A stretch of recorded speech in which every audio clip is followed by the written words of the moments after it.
Nós estamos em Lucas capítulo 20. Como eu disse, né, a gente está encerrando esse tempo de falar um pouco mais da quaresma. O que é quaresma, gente? Não é coisa de católico, não?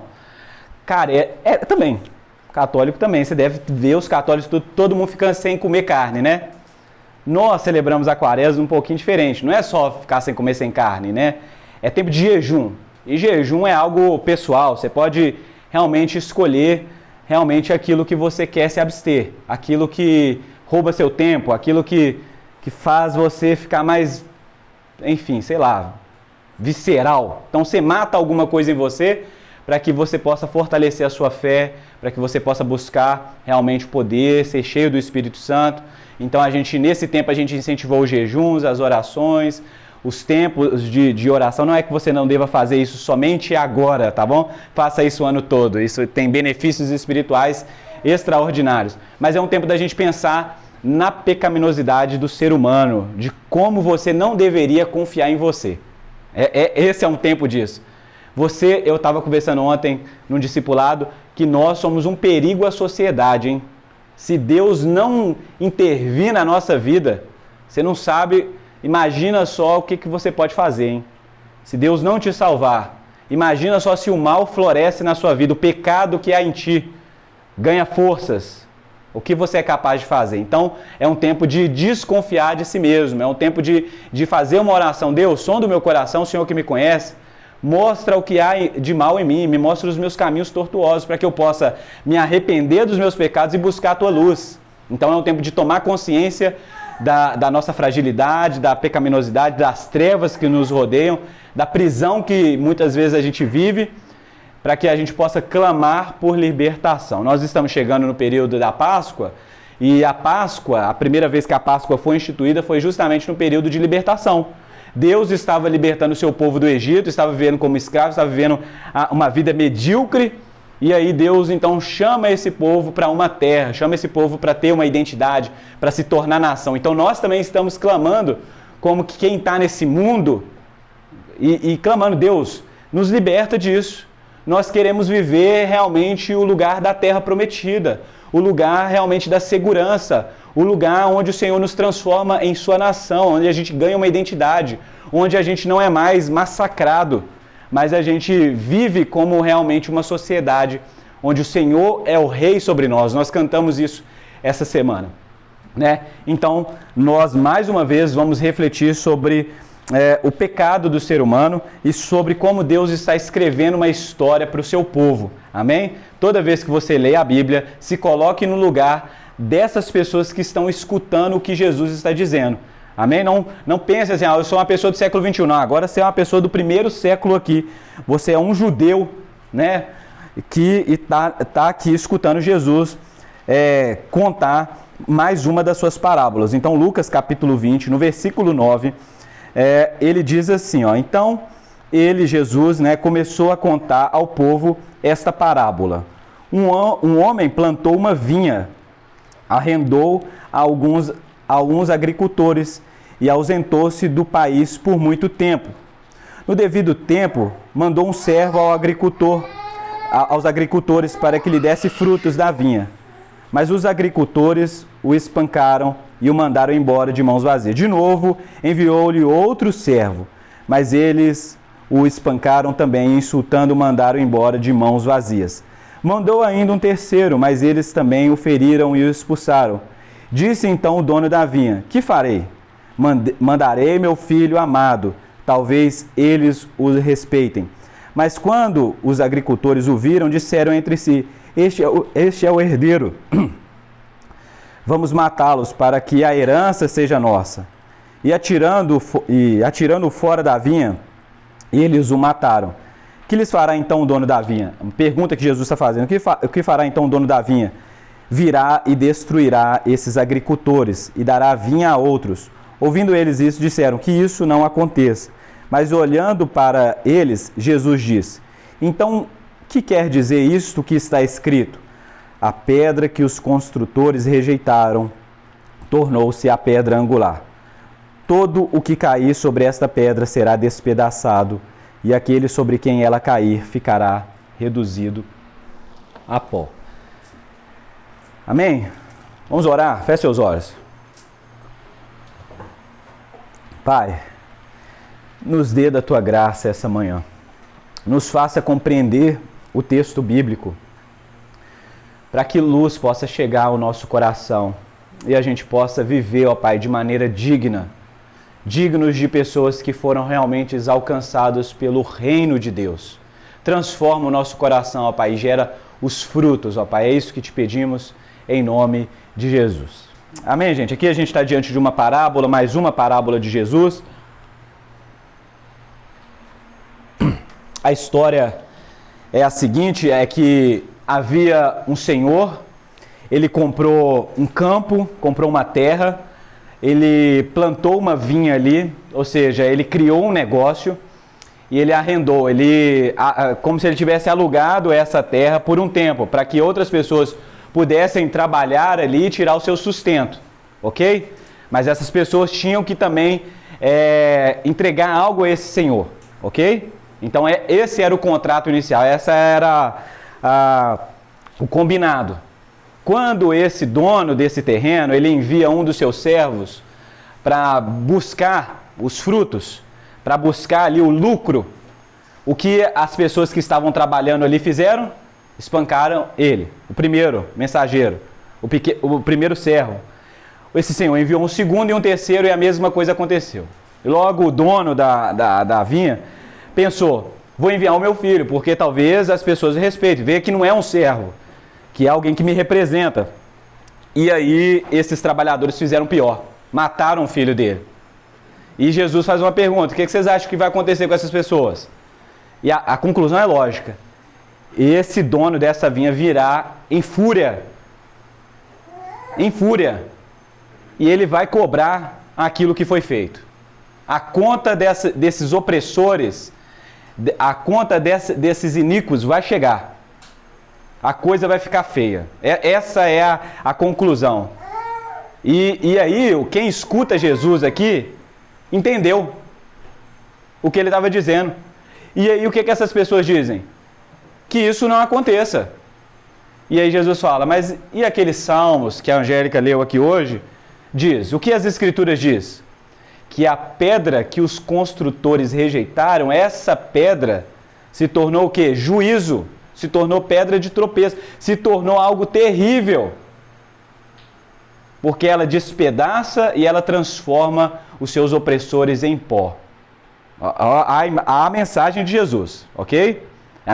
Uma mensagem de juízo. Jesus não está para brincadeira aqui, hein? Ele conta uma história, eu já falei que Jesus tem a capacidade de contar histórias para que a gente possa imaginar a verdadeira história, que é a história da redenção. A história da redenção. A Bíblia, de Gênesis a Apocalipse, ela conta uma história. Qual é a história? A história da redenção. De como Jesus se torna um rei de um reino que o Pai está o dando. Talvez você nunca leu a Bíblia dessa maneira. Mas Deus cria o mundo, e nessa história que tem início, meio e fim, tem dramas, já assiste um filme, você sabe como é que é, né? Tem ação, tem tensão, é algo que tem aquelas, como é que é? Que negócio lá que dá reviravolta? Twist, como é que é? Plot twist aí, ó. Deixa eu ver, me ajuda aí, gente, o pessoal do cinema aí. A reviravolta. E essa é a história da humanidade. Vamos combinar? Lê a Bíblia para você ver se nem um dos maiores escritores poderia pensar algo tão extraordinário como a Bíblia. Um universo perfeito, um casal no jardim que tem um chamado de ser os primeiros da humanidade. Eles pecam, depois o filho mata, tá igual novela, né? A novela do SBT. O filho mata o outro por causa de inveja, ciúmes, anda errante, depois eles constroem uma torre, e aí vem um dilúvio, e aí depois chama Abraão, que finge ali que a sua esposa não é esposa, e vira aquela confusão toda. Isaac, Jacó, José no Egito, tanto que a Record tá fazendo novela para tudo, né? Negócio. Então, pensa bem, a Bíblia é um livro de histórias. Só que você corre o risco de, ao ler essas histórias isoladas, não perceber que existe apenas uma história, a história da redenção. De que a humanidade ela vai descendo a ladeira e ela vai chegando no fundo do poço, ela vai chegando num momento de não mais esperança. Mas Deus, Ele envia o seu Filho para nos salvar. E quando Ele envia o seu Filho para nos salvar, Ele dá uma reviravolta, porque quando tudo estava parecendo que estava perdido, aparece o herói da história. Mas a questão é que o herói da história já apareceu e já fez algo gigantesco. Mas nós ainda não chegamos ao fim da história, tanto que nós aguardamos o Apocalipse, certo? O Apocalipse são as últimas páginas desse livro. São as últimas cenas desse episódio. Então a gente já tem um spoiler ali. Mas nós estamos vivendo nessa era de que um período antes. Então nós estamos nessa parte do filme. Um pouquinho antes de acabar. Certo? Um pouquinho antes do final. A gente já não está nem no início, nem no meio, mas a gente já está antes do fim. Percebe isso? É importante isso aqui para hoje. Jesus está ilustrando justamente isso. Deus, Ele plantou algo na sua terra. O Pai, o dono, plantou algo na sua terra. E Ele arrendou a sua terra. Ele deixou que pessoas cultivassem, trabalhassem, lavrassem a terra. E claramente isso é uma mensagem para Israel. Israel tinha um objetivo na terra. Cumprir aquilo que Adão e Eva não fizeram no jardim, que é o frutificar, que é o crescer, que é o florescer nos lugares onde eu te colocar. Você percebe isso? Quando Israel recebe uma terra, por exemplo, quando a promessa vem, o que Deus está prometendo? Deus está prometendo um novo jardim. Deus está prometendo um novo lugar, um lugar do encontro, um lugar da comunhão, porque era isso que era o Éden. O Éden era esse lugar da comunhão, era esse lugar onde Deus governava, era o lugar da comunhão Deus e o homem, era o lugar onde o homem tinha uma missão, onde o homem se relacionava com o outro, onde havia adoração perfeita, certo? Mas o homem é expulso desse lugar. E Deus depois chama Abraão, forma uma nação para enviar eles o quê? Para um lugar. Então Israel recebe então um lugar e eles recebem essa missão. No Antigo Testamento narra isso, né? De Israel herdando a terra. Israel tem um objetivo no mundo, que é o objetivo de testemunhar as maravilhas e a glória de Deus. Como nação, eles tinham o objetivo de desenvolver um ambiente que ia produzir todo tipo de fruto para o desenvolvimento humano, de maneira que esse fruto de desenvolvimento humano ia gerar glórias a Deus, seria o culto de Israel, certo? Onde o ser humano seria tratado com dignidade, mesmo que ele fosse um forasteiro, mesmo que ele fosse um povo sem terra. O povo de Israel tinha lugar para esse tipo de gente.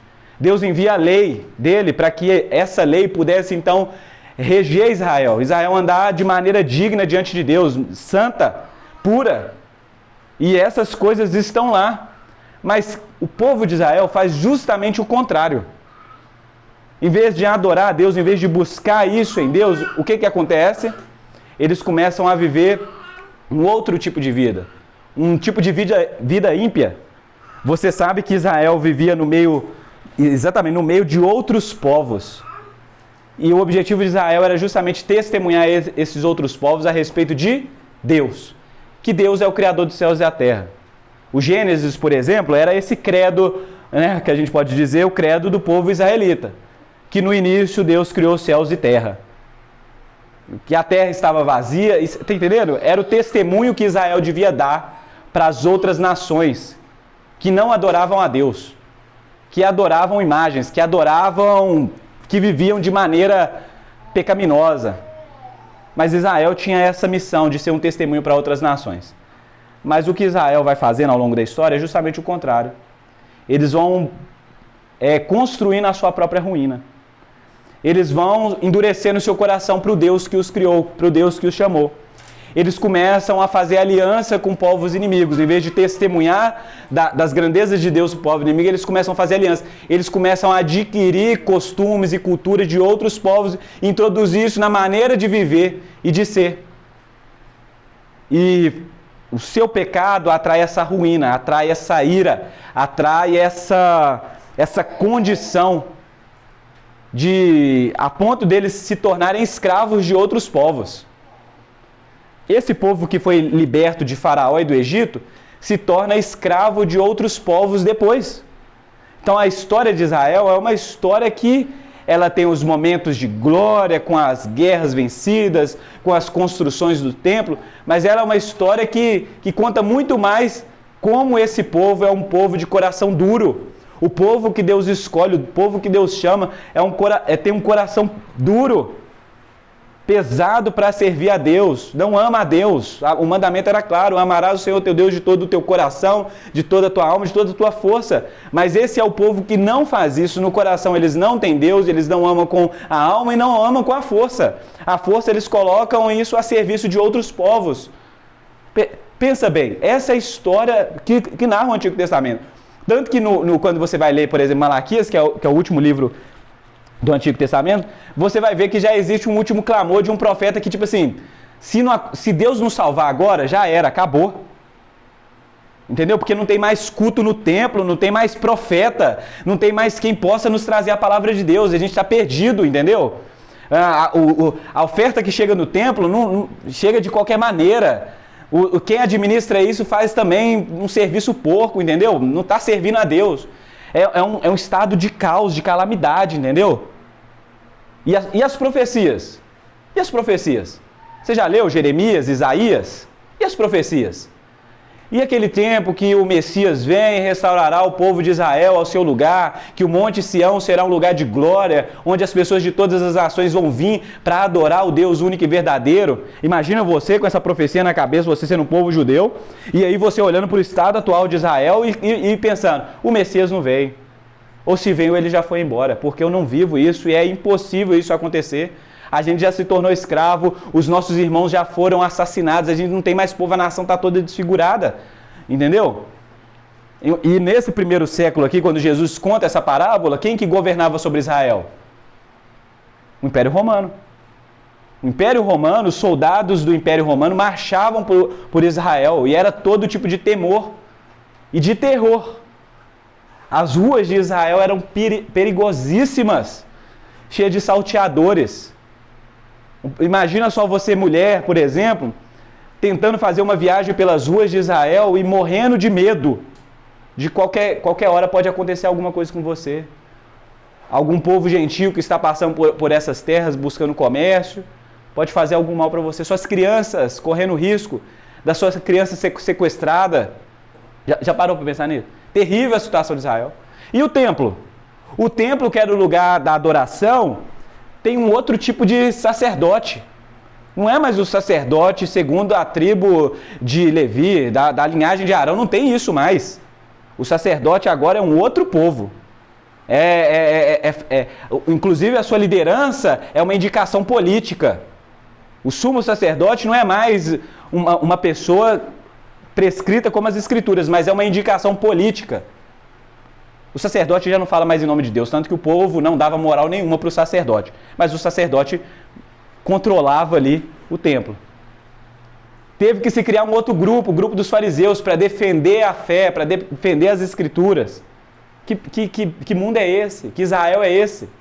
Você pensa bem? Mas olha só, Israel é você e sou eu. Israel é a humanidade. Israel é esse povo que tem um coração duro e não pense que eles são assim. Nós somos assim. Nós somos assim. Quando Jesus conta uma parábola de que um senhor tinha uma vinha e coloca pessoas para trabalhar ali, é a nossa história. Porque é esse o objetivo que nós somos colocados nesse mundo. Produzir, trabalhar, frutificar, cuidar da terra de Deus, florescer como gente, viver de maneira digna, a ponto de que quando o nosso Senhor, o dono de tudo isso, o dono de tudo isso vem buscar os frutos, nós o levaríamos para Ele em gratidão e adoração. Está aqui, Deus. O que eu fiz com o tempo, com a minha vida, com os recursos que o Senhor me deu. Está aqui a minha vida diante do Senhor. Está aqui tudo o que eu produzi, tudo o que eu fiz. Israel era para ter feito isso. Israel era para ter dado os frutos da vinha para Deus. Mas o que Israel faz? Quando Deus envia os seus profetas, o que ele faz? Apedreja, coloca para fora, mata os seus profetas. fez isso com todos os profetas. Todos os profetas chegavam e eram ignorados, eram maltratados. Eles tinham uma palavra de Deus. Eles tinham a palavra de Deus e esse povo podia responder positivamente. Esse povo podia se submeter a esse Deus, a esse Senhor, a esse dono deles. Mas o que eles faziam quando Deus enviava os profetas? Eles simplesmente rejeitavam. Eles simplesmente matavam os profetas.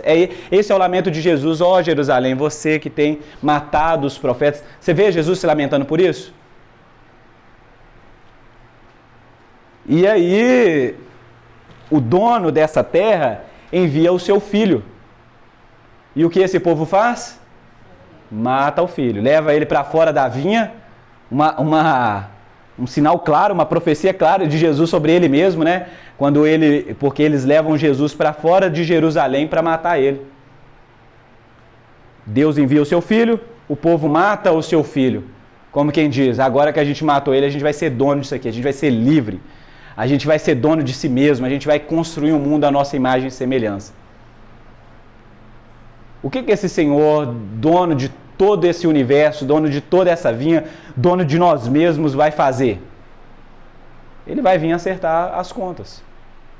Porque esse mundo que nós vivemos não pertence a nós.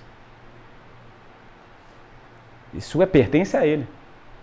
Um Deus santo, justo e verdadeiro, e você deveria pensar a respeito de Deus dessa maneira. Um Deus santo, justo e verdadeiro deseja que o seu mundo seja santo, justo e verdadeiro. Que seja um lugar de florescimento, de trabalho, de frutificação, de vida e não de morte. Mas o que acontece é que os trabalhadores desse lugar fazem desse mundo um inferno. Fazem desse lugar um caos verdadeiro. Mas a promessa que nós temos é que Ele vai vir julgar o mal. E julgar aquele que é o condutor do mal. O condutor do mal. Então todo o mal será julgado. Você percebe isso? A mensagem de juízo, Deus vai resolver as coisas. Quando você olha para a maldade no mundo, você descanse o seu coração na certeza da justiça de Deus. De que Deus irá realmente acabar com todo o mal no mundo. Quando você vê as guerras, doenças, quando você vê a maldade no mundo, e você faz uma pergunta, por que Deus não resolve isso? Pode ficar tranquilo, Deus vai resolver isso. Eu estava conversando, talvez não é hoje, mas vai chegar o tempo em que o problema do mal será resolvido na humanidade. Mas como assim? Por que Deus não deixa as coisas acontecer? Porque você não sabe a capacidade do ser humano. Deus vai resolver o problema da humanidade. Ele vai resolver o problema do pecado, Ele vai resolver o problema da guerra, das doenças. Pode ficar tranquilo que Deus vai resolver isso aí. Mas Ele não vai resolver isso de qualquer maneira, assim, vou tirar isso das pessoas. Ele vai julgar o mal como justo que Ele é. Amém? Pensa sobre isso, pensa sobre esse Deus, ok? E olhando para nós, quem somos nós? Nós hoje cometemos o mesmo pecado do povo de Israel. A humanidade comete esse pecado. Já não foram uma, nem duas, nem três vezes que nós fomos alertados de que Deus tem uma vontade. E se Deus tem uma vontade, então que eu busque saber qual é essa vontade, hein? Porque se existe um Deus criador e Ele tem um propósito em todas as coisas, então que eu seja encontrado como aquele que busca a sua vontade e deseja viver uma vida que faz sentido com a vontade desse Deus. E são muitas as vezes que nós recebemos os profetas, ou as profecias, ou que nós fomos alertados, de que cadê o fruto? Cadê a vida mudada? Por que você não vai para Deus? Por que você não busca consertar a sua vida? Por que você não busca uma vida digna diante de Deus? Por que você ainda continua fazendo as pazes com o pecado? Por que você ainda continua buscando alianças com o mal? Por que você ainda busca prejudicar o seu próximo? Por que você ainda faz isso? Olha, O Senhor da vinha está nos pedindo essa resposta. Ele está nos oferecendo uma chance de mudar, uma chance de ser transformados. E o que nós fazemos com esses mensageiros? Nós os espancamos. Nós nos livramos dessas pessoas, dessas mensagens que tentam nos colocar no nosso lugar, que tentam nos mostrar a nossa pecaminosidade. Porque nós vivemos num mundo que você não pode mais falar com a pessoa.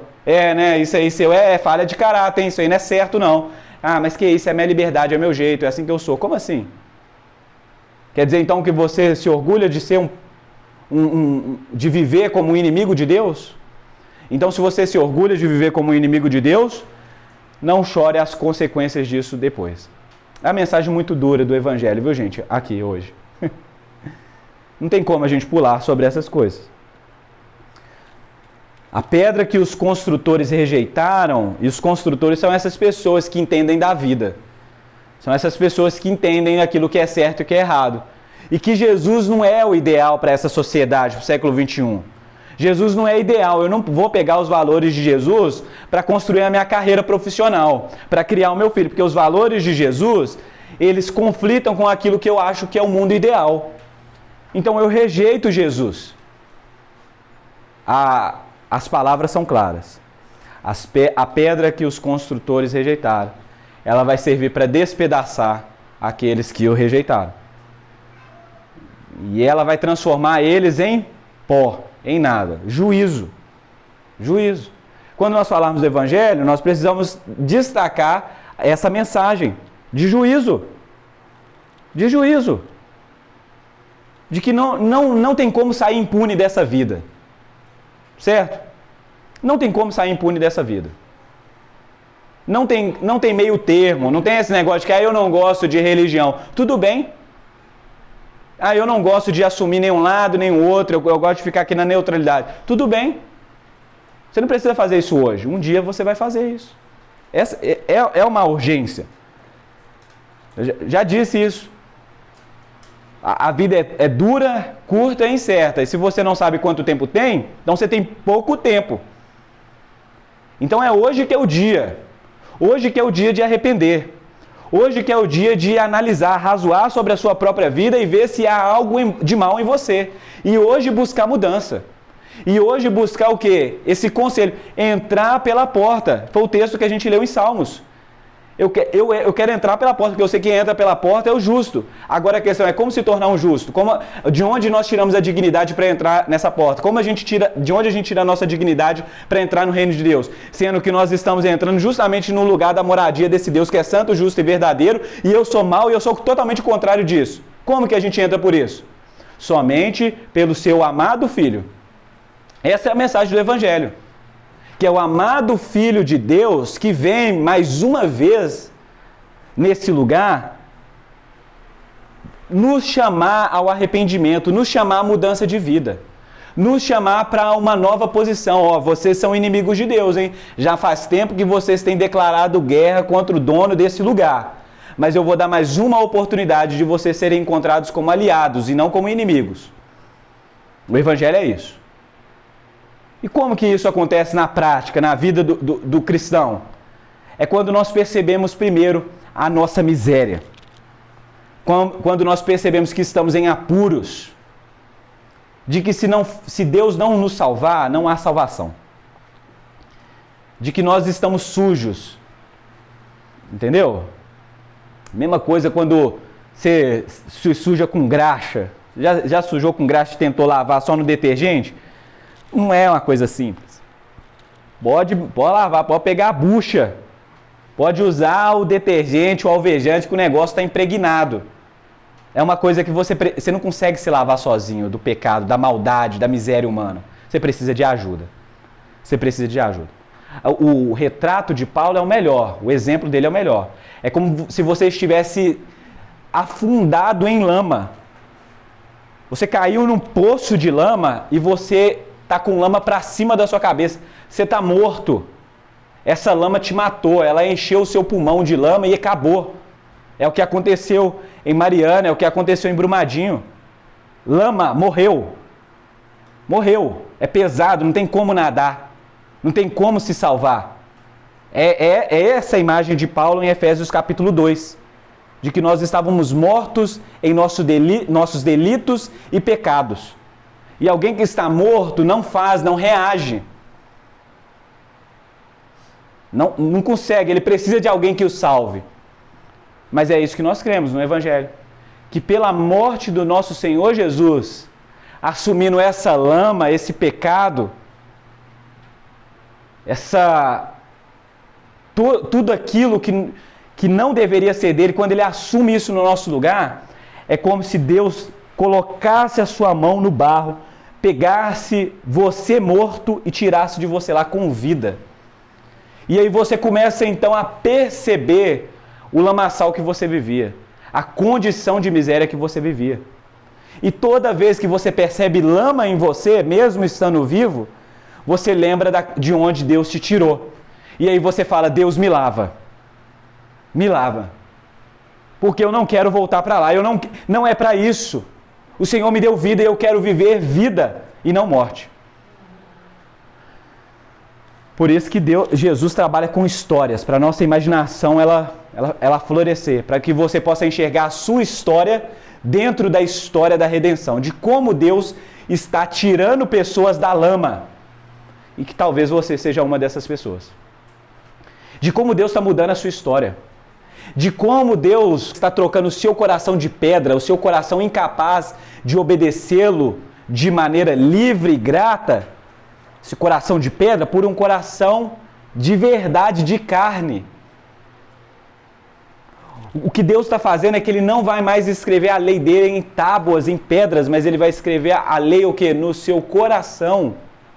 No seu coração, para que você possa o quê? Obedecer, viver de maneira digna. Tá vendo? É um milagre da salvação. O maior milagre que você pode experimentar é o milagre da salvação. De que, pela graça de Deus, você sai de uma condição de inimigo de Deus, merecedor do seu juízo, para que você possa ser transportado para uma condição de justo diante de Deus e de salvo. De alguém que não vive mais como o mundo vive, nesse lamaçal, mas vive segundo a perspectiva do reino de Deus. Porque se você não fizer parte do reino de Deus, a pedra que os construtores rejeitaram, ela vai despedaçar você e te transformar em pó. É o juízo. É a mensagem do Evangelho, é muito claro isso. Mas Tiago, como esse Deus de amor pode ser esse Deus? É esse o Deus bíblico, amém? É o Deus que é todo amor e é todo justo. É todo misericordioso e é o todo santo. Os seus atributos não se anulam. Pelo contrário, fazem parte de quem Ele é. Ele é Deus. Certo? Nele não há injustiça. Ele não faz nada que seja injusto. Ele não faz nada que seja mal. Certo? Ele é aquele que nós cantamos aqui pela manhã. Que a igreja dele realmente é o reino dele. É o lugar onde nós aprendemos a viver na perspectiva deles e adoramos quem ele é. Nós chegamos à mesma conclusão de Paulo. Ó profundidade das riquezas, tanto do conhecimento como do saber. A gente chega nisso. Quem conhece a mente de Deus? Quem é tão sábio como Deus? Quem é tão grande, tão majestoso? Quem sabe das coisas? Quem está na história? Quem conhece tudo como Ele é? Ninguém conhece. Então, se eu não sou Deus, significa que eu sou limitado. E se eu sou limitado e Deus não é, então aqui eu baixo a minha cabeça, eu me curvo diante dele e desejo a sua graça, porque eu não quero ser encontrado como um inimigo de Deus. Um trabalhador mau, alguém que mata os seus profetas, alguém que rejeita o seu filho amado, eu não quero ser essa pessoa. Eu não quero ser essa pessoa que rejeita o Filho de Deus. Eu não quero ser essa pessoa que rejeita a salvação. Eu não quero ser essa pessoa. Eu não quero ser essa pessoa. Eu quero servir a Deus. Eu quero receber o Filho dele. Eu quero receber as boas novas. Quando ele vem pedir os frutos, se eu não sou um trabalhador mau, eu recebo essa notícia com boas novas. O nosso Senhor veio buscar os frutos dele. E eu quero entregar a minha vida, o meu coração, como um fruto de arrependimento, um fruto de fé, boas obras, certo? Um coração alinhado. Imagine você chegando nos seus últimos dias ou no dia do Senhor e você chegando para Ele e falar: Deus, o Senhor sabe que na sua vinha eu trabalhei como ninguém, que eu não era o melhor trabalhador, mas eu nunca, ou eu não busquei a sua ruína, não busquei, eu não desprezei a sua missão. Na prática, significa isso aqui, ó. Você que trabalha, você que tem filhos para criar, você que tem uma esposa, se dedique a isso. Seja uma pessoa íntegra. Não trate isso de qualquer maneira. A sua vida, o seu trabalho, os seus filhos, questões acadêmicas, questões profissionais, não leve a vida de qualquer maneira, hein? Porque essa vida é uma plantação de uvas. E você está cultivando a terra, cuidando da videira. Deus deseja que você floresça. Que não basta apenas confessar o Senhor aqui, como algumas pessoas fazem, e a sua fé não se transformar em ações. Você precisa unir as duas coisas. A sua vida precisa ser uma resposta grata à salvação que foi alcançada. Por que tem crente que às vezes negligencia, por exemplo, o trabalho? Eu amo o domingo, eu amo a folga e o trabalho aqui, eu estou só passando por isso aqui, hein? Por quê? Porque acha que tem como separar o trabalho da vinha, o trabalho do culto, da adoração, que Deus não está lá. Segrega e faz separação.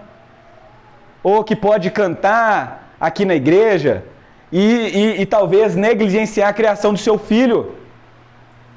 Como assim? A educação, a moral, a ética, ou você transfere, por exemplo, a evangelização dos seus filhos para a salinha da igreja. Quantas pessoas fazem isso? Negligenciou, a sua família negligenciou o seu chamado. Pais ausentes, maridos que não são como Cristo, a sua esposa, são coisas como essa. Gente que não ora pelos seus inimigos, o Sermão do Monte. Gente egoísta, arrogante, avarenta. Você não percebe que todos esses são pecados, que são como muletas, são como prisões que atrapalham a gente andar, que atrapalha a gente viver. Que Jesus possa mudar isso na nossa vida hoje, gente. Isso é pensar sobre quaresma, pecados. Pensar sobre como nós precisamos mudar. O que faz, por exemplo, um pastor de uma igreja transformar a sua igreja num quartel-general, de maltratar pessoas, de escravizar outras pessoas, em nome de Deus? O que faz isso? Porque o pastor não estava... Por quê? É um trabalho. Por que pastor faz isso? Adultera com a sua secretária. Por que faz isso? Porque não tem temor. Porque não entendeu. Porque acha que pode sair dessa vida impune. Porque há exploração infantil, porque há tráfico humano, porque há o problema da pobreza, o problema da miséria, da corrupção. Por que um cara que se diz evangélico concorre a um cargo e ele ganha aprovação dos seus irmãos e de outras pessoas, e ele coloca, por exemplo, o dinheiro de um suborno na sua cueca e faz uma oração? Por que o cara faz isso? Porque ele acha que ele nunca vai prestar contas a alguém. Ele acha que é assim, ó, a graça de Deus, ela é assim, ó, não, pode continuar vivendo no seu pecado, assim, traindo a sua esposa, sites pornográficos e fazendo tudo que você acha que você tem que fazer, roubando o seu chefe, nota falsa, pode fazer isso tudo. Não vai acontecer nada com você, você só tem que cantar uma música lá no domingo lá e dar sua oferta. Por que as pessoas fazem isso? Pense na dureza do nosso coração. Pense de quantas oportunidades vêm para nós e nós rejeitamos as profecias, as convocações para a mudança. Pense sobre isso. Pense sobre isso. Pense sobre isso. Porque hoje o Filho de Deus é quem vem a nós. Ou nós o mataremos, ou nós o receberemos. E se ele não se tornar pedra de tropeço, pedra para nos despedaçar e pedra para nos transformar em pó, ele se transformará em uma pedra onde nós podemos construir as nossas vidas. A rocha verdadeira. Nós não construiremos as nossas vidas sobre terreno arenoso, mas nós encontraremos uma pedra, uma rocha, onde nós podemos colocar a fundação de todo o nosso viver e existir. É muito diferente. Ele é a pedra. Ele é a pedra onde a igreja está edificada. Ele é a pedra. Ele é o fundamento da nossa fé. Ele é o fundamento da nossa vida. É esse o Jesus. Mas não há como receber esse Jesus se nós não abrirmos mãos de uma vida que é estranha ao Evangelho. Nós precisamos abrir mão de uma vida que é estranha ao Evangelho. E precisamos abraçar a vida do reino de Deus. Por isso você precisa nascer de novo. Mas olha só, não é uma mensagem para te desanimar, é uma mensagem para te animar. Porque hoje Jesus fala mais uma vez: eu estou aqui. Eu vim buscar os frutos. Eu vim te alertar de que você deve frutificar, viver. De que você não deve ser um trabalhador mau, você não deve buscar uma vontade contrária à vontade de Deus. Hoje é tempo de mudança, é tempo de arrependimento, é tempo de desfrutar do perdão de Deus, da graça de Deus. Porque Deus não está com o coração duro, com o coração contrário a isso. Como diz o salmista, né? O Senhor não desprezará um coração quebrantado e contrito. Porque se o seu coração compreender a sua miséria, você vai compreender também o quê? A grandeza da salvação. Arrependimento e fé. Arrependei-vos, é chegado o reino de Deus. Mensagem de João Batista e do próprio Jesus. Arrependei-vos porque é chegado o reino de Deus. Se o reino chegou, alguma coisa precisa mudar. Nós não podemos mais viver como o reino desse mundo. Nós precisamos viver sobre a perspectiva do reino de Deus. E isso significa viver nesse mundo, mas governado por esse Deus. Não é que você vai ser, vou virar um ET, um alienígena. Não, não é isso. Você vai viver nesse mundo, mas quem governa a sua vida é esse Deus. É esse Pai do nosso Senhor Jesus Cristo. Você não vive mais sozinho, você vive na presença de Deus. O Espírito Santo habita dentro de você, é o poder que te sustenta.